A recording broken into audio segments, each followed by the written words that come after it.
যুক্তরাষ্ট্রের সঙ্গে ঐতিহাসিক বাণিজ্য চুক্তি বাংলাদেশের জন্য কূটনৈতিক বিজয় বলে মন্তব্য করলেন প্রধান উপদেষ্টা প্রফেসর ডক্টর মোহাম্মদ ইউনূস। শুক্রবার সকালে প্রধান উপদেষ্টার প্রেস উইংয়ের পাঠানো এক বিবৃতিতে তিনি এসব কথা বলেন।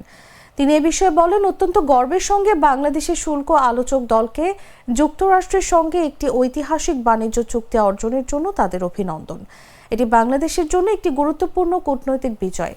প্রধান উপদেষ্টা বলেন, শুল্ক হার প্রত্যাশিতের চেয়ে 17 পয়েন্ট কমিয়ে 20% নামিয়ে এনে দেশের আলোচকরা অসাধারণ কৌশলগত দক্ষতা এবং বাংলাদেশের অর্থনৈতিক স্বার্থ রক্ষা ও উন্নয়নের প্রতি অটুট প্রতিশ্রুতি প্রদর্শন করেছেন।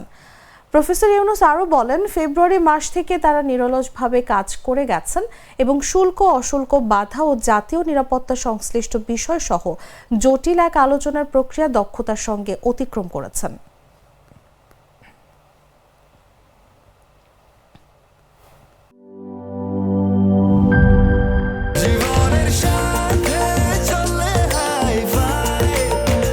স্বাস্থ্যকর অল টাইম ফ্যামিলি কেক, সব সময় অল টাইম হেলদি লাইফ।